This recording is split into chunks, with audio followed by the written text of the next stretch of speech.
Her. Bold. Brave. Her. With Dr. Pam Peake. Hi, I'm Dr. Pam Peake, and this is episode number 543 of the Bold and the Brave, Her podcast. Now, today I'm going to be joined by one of my all-time friends and colleagues and a repeat offender. Yes, she's been on before. And by popular demand, I've gotten her again. And what can I say? Her name is Ashton Applewhite. And with a name like that, honey, you're going to remember this. And she is absolutely extraordinary. She is the author of This Chair Rocks, a Manifesto Against Ageism. And that's the book we're going to be really concentrating on in a big way today. I first heard about Ashton when I saw her TED Talk, which was in 2017. And I stalked her and got her so that we could have ourselves a royal time. And I'm telling you right now, everyone needs to go to the TED Talk done by Ashton Applewhite. It was absolutely brilliant. And it articulated so much about where we stood then, not quite 10 years ago now, right? 2017, on this whole issue of ageism, which is probably one of the last things we could try to get away with these days. And we do. On a routine basis. So Ashton is an internationally recognized expert on ageism, and the book, the Manifesto Against Ageism, This Chair Rocks, was an absolute bestseller. She's a co-founder of the Old School Hub. Look it up. It's awesome. And it'll keep you abreast of everything she does as an activist in the field of this whole issue of ageism. And of course, she's written for so many different publications, including the New York Times and the Guardian. And she speaks widely. And that also included, I loved this part, the United Nations. And here she was recognized as one of the healthy aging 50 leaders transforming the world to be a better place to grow older. Okay, with that lovely intro, Ashton, what up, girl? Haven't seen you forever. Oh, my goodness. Yeah. What up? A lot is up. Yep, a lot is up. Well, you know, a bunch of my team members said we all went back to your fabulous TED Talk. And we were wondering, since it was, 8 years ago right now, how much has changed from the time when you were saying these precious words in your opener? What's one thing that every person in this room is going to become? Older. And most of us are scared stiff at the prospect. How does that word make you feel? I used to feel the same way. What was it that I was most worried about? Ending up drooling in some grim institutional hallway. And then I learned that only 4% of older Americans are living in nursing homes, and the percentage is dropping. What else was I worried about? Dementia. Turns out that most of us can think just fine to the end. Dementia rates are dropping too. The real epidemic is anxiety over memory loss. All right. What up with that? All that is continues to be the case. There are things in the talk I wouldn't say. For example, my niece, who's a physician, heard me speak, and I referred to people, really incapacitated people, as drooling, and she said, "Auntie, a lot of my patients drool, and they really don't like it. They're embarrassed by it, and I wish you wouldn't say that." And I thought, okay, that is something I'm never going to say again. So I am constantly revising and thinking about how I talk about these things. But I'm happy to say that statistic, 4.5% of everyone Americans over 65 ending up in nursing homes. And remember, not all senior living is nursing homes. Nursing homes provide skilled nursing care. That statistic has since dropped in less than 10 years to 2.5%. Whoa. So the odds of any one of you listening to this ending up needing skilled nursing care are dropping, and so are the odds of getting dementia. That too has continued to drop. People are getting diagnosed at later ages, right? And staying healthier longer. So again, the odds of that happening to you continue to get lower. It's not that our fears aren't real. I think it's really important to say that. There are a lot of people out there usually trying to sell you something, and the only thing I'm trying to sell you is my book, and if you can't afford it, I'll send you PDF. But that, if you do everything right, if you exercise, if you drink their magic supplement, if you just have a good attitude, everything's going to be all right. Having a good attitude really helps. Having an accurate attitude, right? Not having our fears be out of proportion to reality. But that's pretty much the only thing about our aging that we can control. So that is why I continue to work on the discrepancy between our understanding of aging and the reality, and our fears about aging and the reality. Well, look at our culture. As a physician, I can tell you, people just run from the whole issue of aging. And I call that age cooties. oh, you got it. It's like, oh, is this going to infect me? I know. And whatever. But what's happening is a lot of people are getting older themselves, and suddenly everybody is. Oh, yeah. And a lot of people who have a mic in front of them are aging. And now what's happening is they're starting to say, okay, I really kind of get this. And so then in no time at all, we had longevity medicine. This is a new thing. It's longevity medicine. All right. What the heck is longevity medicine, Ashton? Well, I feel you as a physician are better positioned to answer that than I am. I want to make one point, which is that everyone is aging. And we are aging from the minute we are born. So aging is not something sad that old people do, right? Everyone wakes up a day older. Older people are making up a bigger percentage of global population in the US and everywhere else, which is a function of declining birth rates, kind of counterintuitively. There's fewer young people being born, but this is not a crisis. I'll ask you about, happy to talk about that separately. But longevity medicine, there is not anything in the entire world that is going to make you younger. It doesn't happen. Right? We know that there are behaviors that can keep you healthy. And I'm sure everyone listening to me knows what they are. Exercise, try not to smoke, try not to have a whole lot of extra weight on you. Although people who are heavy can also be super healthy, right? I am not a physician. I am in the culture change business. So that has more to do with educating people about the way we think about aging. And so it helps to think about it as not something sad and icky that old people do, which is where the age cooties come from. And also to acknowledge that we are aging. It is this fascinating, powerful, lifelong, universal human process, right? There's not much that every human being shares, but it is that. And that's really powerful and interesting to me. So I would like to, go to that place with you where you're talking about, the cultural aspects of what this is all about, especially in the USA. Longevity medicine, I was sort of being rhetorical with you. Clearly I know what it is because I'm actually writing my next book and it's got a whole lot to do with that. But here's the gig. A lot of what I'm seeing right now is kind of formulaic. You want to be able to continue to do X number of push-ups. You want to be able to do, this and that so that you can be strong and independent and all the rest of it.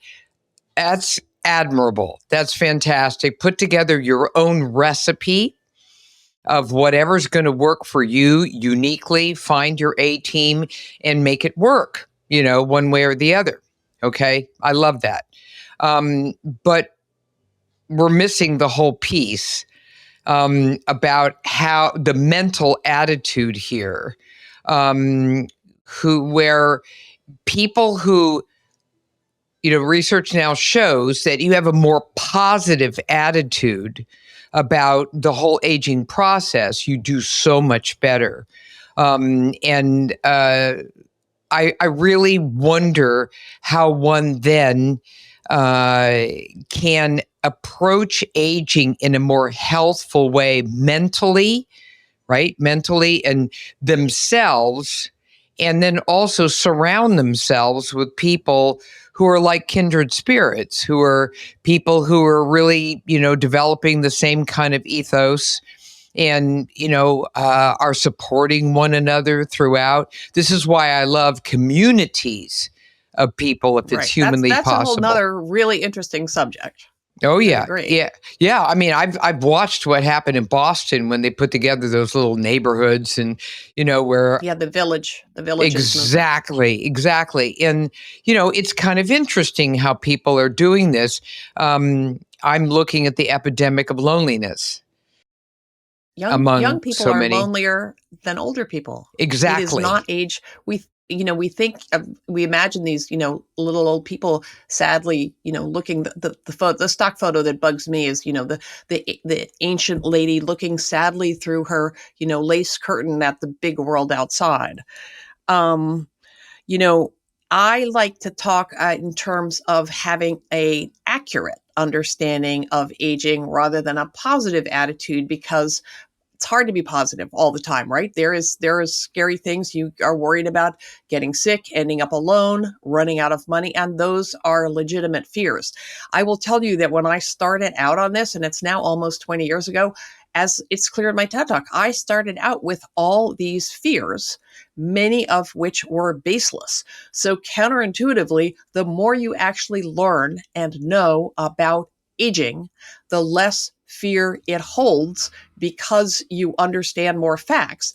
And the fear itself is bad for us, right? It is anxiety, it is stress. And how many things do we know, Dr. Peak, about how stress is bad for all our body systems? That is what doctors think is the basis for this finding, that people with, who see later life as a time of growth and purpose, just like the decades before it, do live an average of 7.5 years longer. For sure, they live happier, because it is not healthy to go through any stage of your life dreading your future.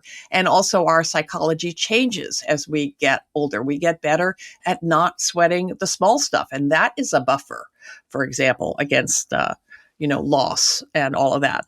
And as I said before, the one thing you can't control your temperament. Some people are optimists, some people are pessimists, but you can control your attitude by learning. And that is why I co-created the Old School Hub, oldschool.info. It contains hundreds of free vetted resources in all kinds of different formats to educate yourself about ageism in whatever form and from whatever angle, speaks to you.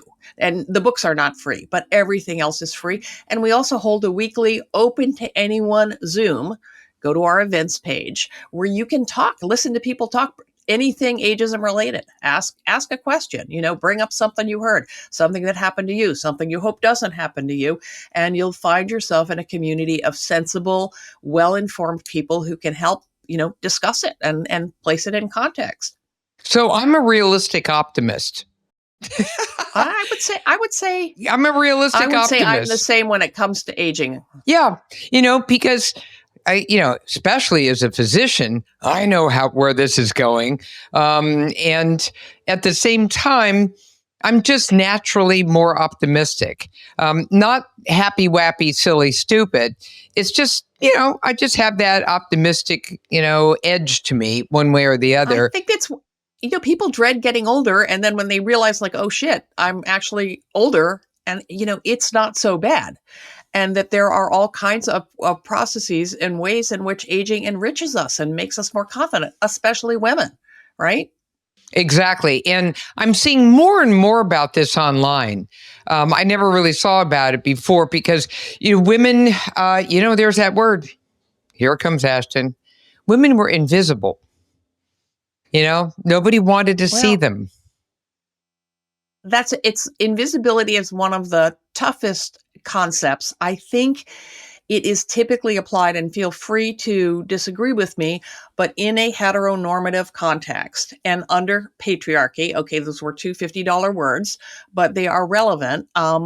That in a under patriarchy, which is a society that serves men's interests before women and benefits women who see their value in their relationship to more powerful men around them. And sometimes we got to make deals, right? That is the way ahead in the world. No judgment ever against any woman who does what she needs to do to feel good about herself and protect herself emotionally and socially. But under patriarchy, our value is tethered to how thin we are, how white we are, how pretty we are, and whether we stay young looking, and our reproductive value.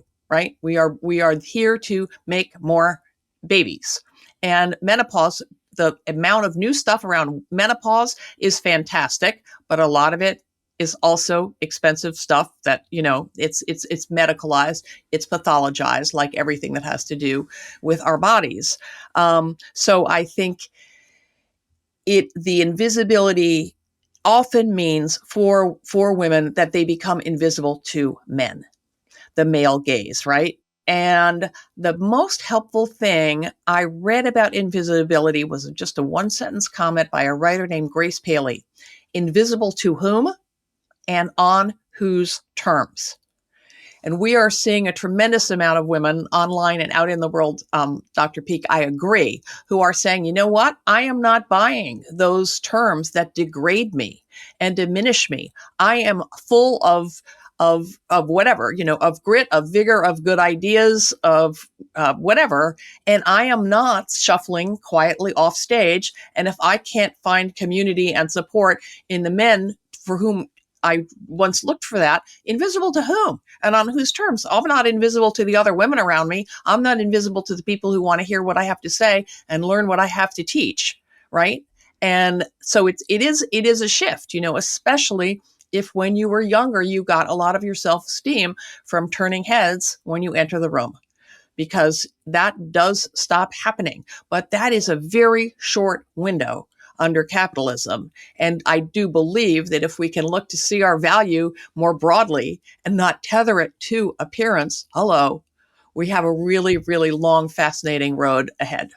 One of the things that I have seen that really I think is great is that in the field of fitness, for instance, there's a pivot away from skinniness, that used to happen in the 70s, 80s, 90s. It was all about that. Now it's about being strong and healthy. And you don't see skinniness on the uptick because of Ozempic? No, not at all. Not at all. And what I see is a lot of people. I mean, right now, remember, we're in beta land. Ozempic is beta. No kidding. And also Scary. what you need to know, Ashton, is that there are at least another 4 categories of related drugs. They're not GLP-1 at all. They come from different origins. And, some are going to be converting some of our fat into more brown fat, et cetera, et cetera. So I'm looking at all of this, knowing that this is a real moving target and we can't hang our hats on a whole lot. So many people participating in a mass experiment with no idea what the long-term consequences will be. Again, no judgment with all this emphasis on thinness, but it is a lot easier, of course, to take a shot, or take a pill, whatever, than it is to change habits. And we know how hard it is to diet and how hard it is to keep weight off. The grand majority of people who are taking the GLPs don't become thin at all. Yeah. What they do is they'll drop, a certain amount of weight, And then things happen. They either go off the drug or they plateau or whatever. A lot of it depends upon lifestyle habits. So, we can't assume that there's this skinniness outcome because it's not happening. That will happen, when one of the celebrities who can pay through the nose can, drop a few before she hits the red carpet. And of course, she'll, shoot up her GLP-1 and, that'll be the end of it. I'm talking about people who, women who currently weigh 250 pounds and pray to God to be able to see 200. And the last time I looked, that's not skinny. And you know something? I'll tell It's you what. helped a lot of people. No. What I'm saying is, it's healthier. It's healthier, and it's getting people to, where they need to go. And so it's exceptionally important, to make certain we know that there are shifts now away from some stereotypic body of some influencer who's shredded and, ripped and skinny and a tiny waist. Forget it. That actually, Good. I hope you're right. No, I know I'm right because there was a Good. recent survey that came out that said that people, especially women, are completely turned off by those kinds of people. What they're now looking for are people who look authentic. And authentic means you're not, some kind of bizarre, manufactured, stereotypic body. Instead, you've got a little something going. You know what I love more than anything else? I'm working with the Senior Olympics, and I've competed with them. And what I love about those people is that the average age is 68, and you start at the age of 50, right? And then, of course, it goes on ad infinitum. I mean, we have people who are 105 still kind of doing their little track and field thing, albeit a little slower. So what I love there is I love looking at their bodies. I'm looking at women who swim and break world records in the pool, right? Who have extra weight on board. Didn't stop them from becoming a world-class athlete. Now, in swimming, you can get away with that. Track and field, probably less so, for the obvious reason. But, from sport to sport, I'm watching this. And in triathlon, which is my babe, you could see the same thing. And, people just show often a little extra weight can confer protection, especially in later life. Well, something? There's a researcher from the University of South Dakota, Becca Jordre is her name. And I always see her at the Senior Olympics because every 2 years when we compete, she comes through and she does assessments, physical exams and performance assessments of the athletes who want to do this. And she follows them year after year. And one of the things she's found is that, if you roll up that little T-shirt, you're not seeing a six-pack. I'm just saying, and you're not seeing some shredded abdomen on the part of a woman. Instead, you're seeing basketball players, softball players, all kinds of athletes, badminton, on and on, who are just crushing it. But they've got some nice little padding there. They have real bodies. I mean, not.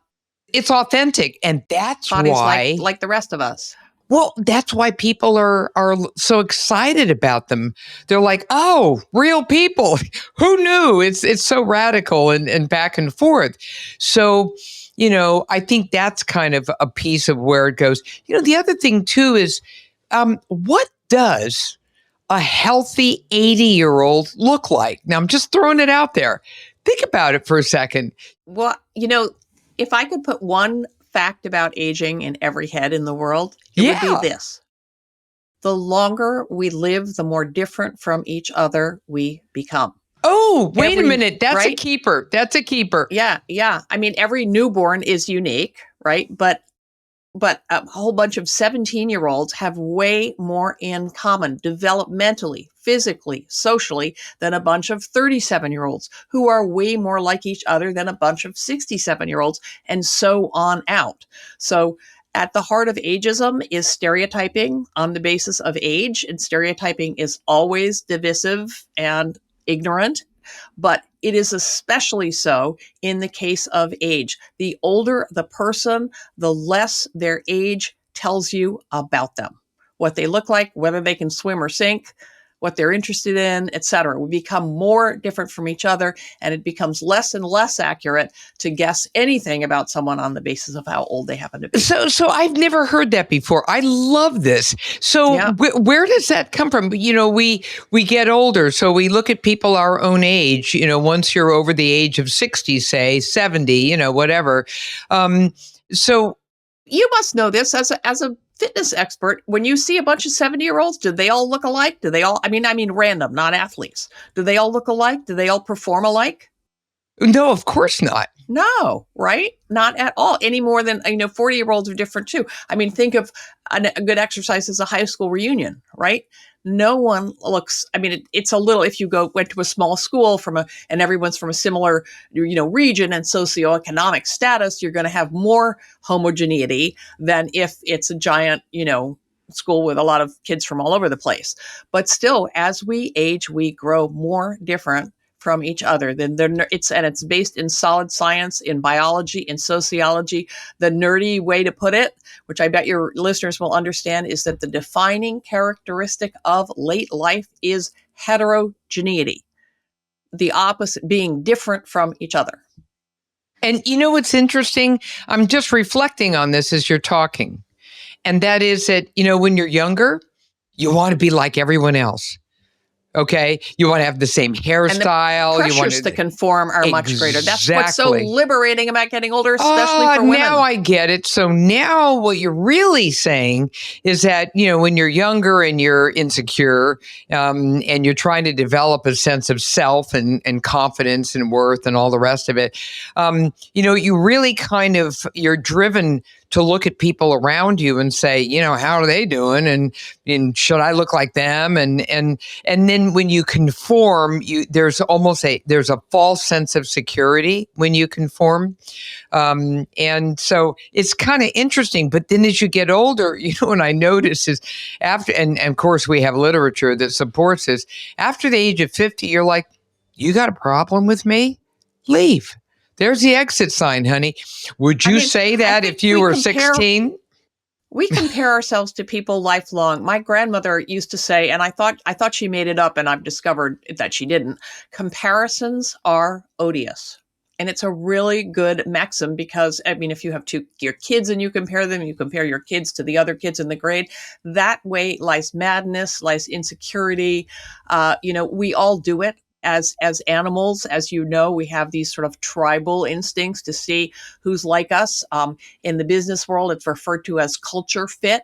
What that really means is someone like us, someone who will understand my references, someone with whom I'm culturally similar, often, or perhaps have the same interests. And, the more diversity we have in the people that we mix it up with and meet in our lives, in my utterly prejudiced opinion, the richer our life is because we get to question our assumptions about anything, about people who like Bruce Springsteen, about people who are heavy, about people who like to garden, you name it, because there is always so much diversity. And any group of those people, if it's older, it's going to have more diversity than a bunch of younger people who are doing the same thing. All right. Now, when we come back, I'm going to ask Ashton to help us navigate a lot of our own biases that we don't even know exist. The Her podcast is sponsored by Solaray Vitamins, Minerals, and Herbs, all rooted in nature. In addition to women's multivitamins, Solaray, Solaray, is presenting the new Her Life Stages products, providing support for the menstrual years, including PMS, perimenopause, menopause, and postmenopause, and even libido. This integrative, holistic approach has a woman's back throughout her entire life journey, To learn more about her life stages, you've got options. You can run on over to your local health food store or check it out at Whole Foods, Sprouts, Amazon, or scroll over to solaray.com and use promo code HER20 for 20% off your purchase. Women, Solaray's got your back. And we're back. All right, Ashton. Now, let's look at some actionable items here. As we look at this, I mean, like we could be here, I don't know. We'll have you back on again on a weekly basis to remind us yet again. But seriously, actionable items, things that we can do. So, what I like to do is I like to catch myself and reflect when I think I'm beginning. Oh, no, I always do. It's a self-reflection that I've learned along the way as I try to develop a judgment-free zone where I'm not like, no matter what is in front of me, one way or the other. Actually, you know what I do? I'm going to tell you, Ashton, and everyone out there in the Her podcast land, one of the most fun things I do with my brain, and that is I look at life sometimes like one big out of control sitcom. It's just a sitcom. And then I look at what central casting has sent me today. It's like, oh, the lady with the yellow hair and the multicolored outfit that doesn't exactly fit right, but it's interesting. So central casting and did it may very be a challenge well. is an idea you had, which is a little bit unnerving, but also it's how we grow, and it is how we bias is really hard to deal with, to undo. It is deeply ingrained habit, and habits are hard to change. That's why it's easier to take a pill to lose weight than to diet and document everything you eat, etc. So we do have to do exactly what you're saying you do, Pam, and it's fantastic that you develop it as a habit. I try not to. I find myself being critical of what someone looks like or whatever, and then I do say, why am I doing that? Like, where's the win? Well, it's almost like, the more something weirds you out or even irritates you, the more you learn about yourself. Good point. Okay. And so when then it you're comes like, to aging, the best thing you can do, all change starts within, always, right? Is to look at your own attitudes towards age and aging.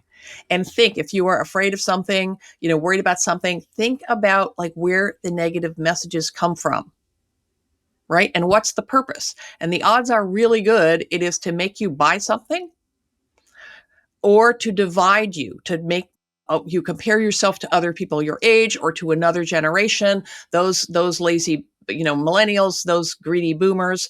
Do not get me started on generational labels and even the idea of generations themselves, because they just divide us and lead to stereotyping. How could anything be true of the millions and millions of people born roughly around the same age? Because there's not even an agreed upon definition of generation, right?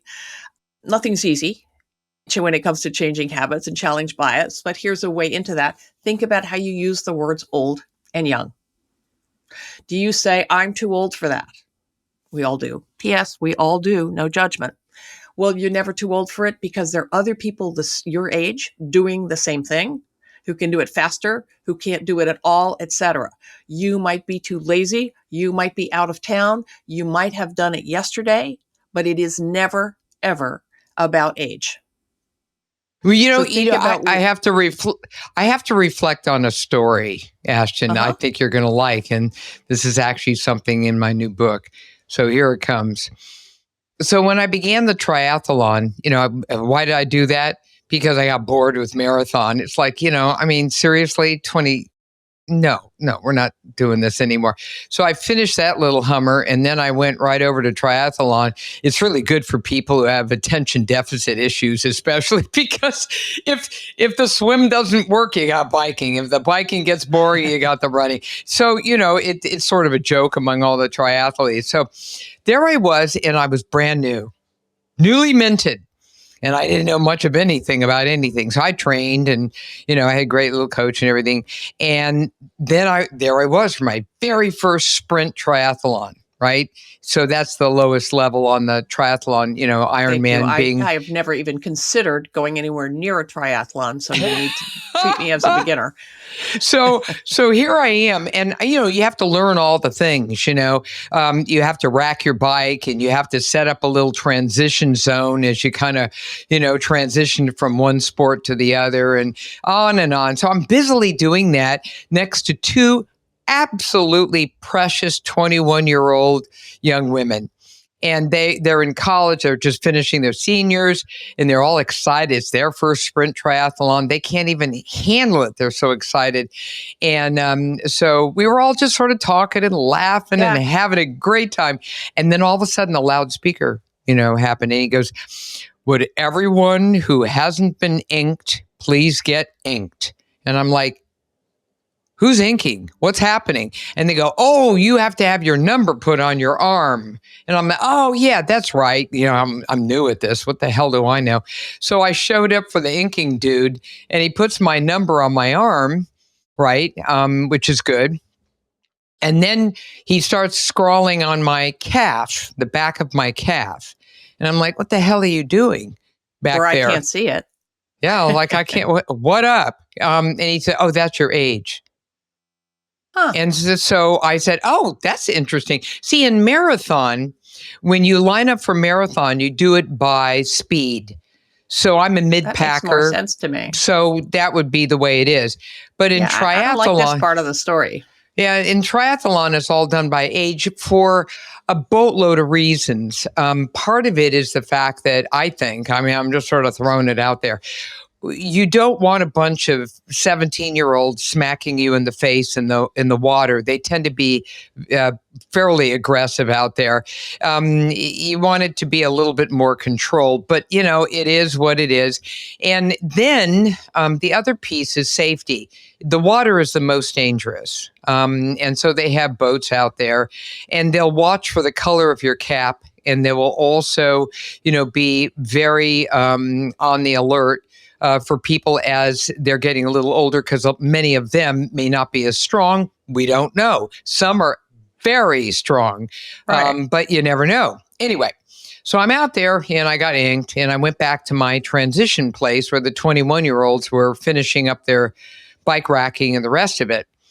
And, we were chatty Cathy before, and then I bent over and I was working on my stuff and making sure my bike shoes were there and whatever. And then got real quiet. And I thought, Because they saw how old you were. yeah. And I turned around. I said, "Everything okay?" And both of them were staring at me, kind of with an interesting look on their face. And finally, one broke out and she said, "I want to look like you when I'm your age." And I had never been told that in my life. And I think at that time I was like, I don't know, 57 or something. And they said, "You're older than my mom," which would make sense since they're 21. "You're older than my mom. You're older than." And I sat back and I had to reflect, like, what the hell was going on in their heads? And I thought, I get it. I kind of see where they're coming from, because at 21, 30 is older, 40 is old. It's hard to imagine getting older. Now, I think a little bit of that is ageism. We live in a culture that, doesn't encourage reflection and paints old as inherently bad. But we don't, a huge problem with American society is that it is the most age segregated in the world. We spend most of our time with people our own age. And so naturally, we assume that the reason we get along, that there's affinity, is because we're the same age. And in fact, age has much less to do with affinity and collective interest than gender, than socioeconomic background, than where you're from, than what language you speak, and so on. Paradoxically, we give age more credit than it deserves. So I'll just mention one more habit to break. That's very literal, which helps me because I'm very literal. Try to break the ageist habit. We all do this, no judgment, of making a beeline for people your own age when you enter the room, right, or a meeting. right? Because the more time you spend in mixed age company, the more obvious it becomes that you may or may not like so-and-so, but it's going to be because you don't like their politics or you don't like whatever, but not because you don't like their age. That's not how it works. I wish, I mean, perhaps for your first athletic event, they don't know how fast you are. But I would certainly vote for your age to be revealed. I'm all for age being out there in the open, but not right from the get-go. Like, I would like medical charts. Your age is a really important part of your biology, and doctors need to know it. I'd like it to be on page 2 of your medical chart. Dating profiles. I don't think it's smart to lie about your age. I definitely don't think it's smart to put a picture up that was, taken years earlier. You don't want the person's face to fall when they set eyes on you. But I'd like it to be on page 2, right? I would like the assumptions that we make the minute we have a number, which we all do, no judgment, to have a little harder time. Let's be a little more confused for a while so that we don't categorize according to age. And actually, here's a experiment that's analogous. An orchestra in Europe was entirely made up of white men, and they realized, like, this has to change. And they started to conduct auditions behind a curtain. I remember this experiment. Yep. Right. And then they put in a curtain so you couldn't tell how large someone was. You couldn't tell whether they were wearing girl shoes or boy shoes. Whatever. And the orchestra diversified because even though they wanted it to be diverse, their biases and habits die hard. You hire people who look like you. And once they no longer had information about people's size, their skin color, their gender, it diversified. So that's the world that I want, right? Where age is both more overt, but it's stripped of value. You're not better because you're older. I don't think old people belong on pedestals, but you're not devalued because you're older. And same goes for young, right? Ageism cuts both ways, and young people experience a lot of it. And assuming that someone is too young for a task or a relationship is ageism also. I think that, I have a friend right now who's visiting Italy and visiting some families up there. And she just says time and time again, how much the family is valued, and that the elders are really held in much higher esteem.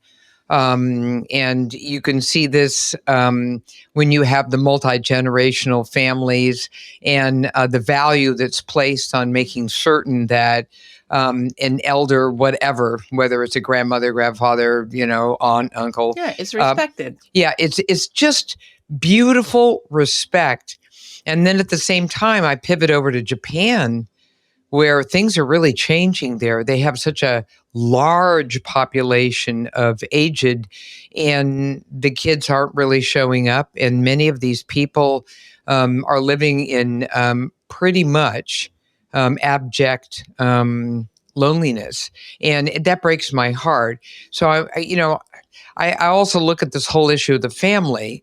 What's going on with that? Are we really stepping up as we should? Well, one thing that there's a lot more of than was the case 10 years ago is interest in inter-age families, living society, tremendous amount. I mean, I'm dead center in the baby boom. And, I hope not to end up in an institution. If I need care, then I will, obviously.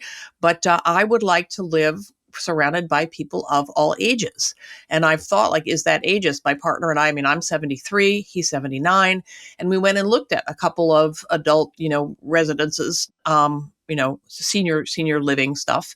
And they were really nice. And the people we met there were interesting. And honestly, they were a lot like us. They were reasonably well off. They were white. They were educated. And, it felt super comfortable because of that.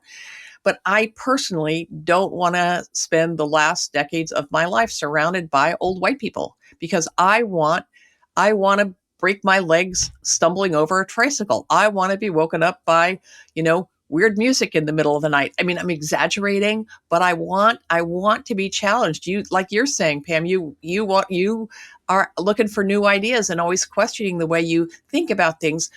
I think that is what makes life interesting. It's part of what wards off dementia, right? We're constantly dealing with new input and new challenges. Well, that's what And research shows, Ashton. Yeah. Research shows that when people hang out with younger people, it could be a 50-year-old hanging out with a 20-year-old. It could be a 75-year-old hanging out with, a 40-year-old or a 20-year-old. Well, it doesn't matter. Yeah. There's a very for everybody. it's a very positive health effect because it keeps you on your toes. One of the things that's really important, and we're circling back to this point about the entire aging process, is that you continuously need to learn. You continuously need to stay curious. Like, what's that about? You continuously need to embrace adventure. Life's either a daring adventure or nothing at all. That's Helen Keller's motto, and mine. I absolutely believe it. That's an understatement. I just we happen to share a birthday, so I feel a special affinity. For Helen Keller. I see. Well, but really, at the end of the day, that's such a huge piece of what this is all about. Being curious, Can I bring up learning, something, speaking and of Helen expanding. Keller? Mm-hmm. Yeah, she was brave. I mean, Helen Keller didn't run any triathlons. And I just want to put out there, I mean, I am no athlete. There are an awful lot of people who are unable to run, maybe even unable to walk, right? Who don't perhaps have the the financial capacity to, cost money to take time to train, to hire a trainer and all of that, who don't have that extra income. And I think it's really important to celebrate people like you who do these remarkable athletic feats. I live in New York City and I cheered my brains out for all the marathon runners, especially like the ordinary people doing this incredibly brave challenge.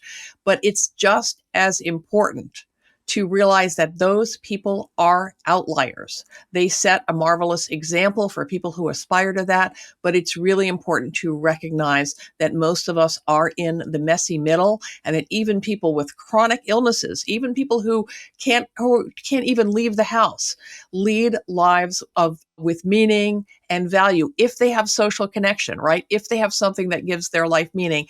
And there's such emphasis here around active aging.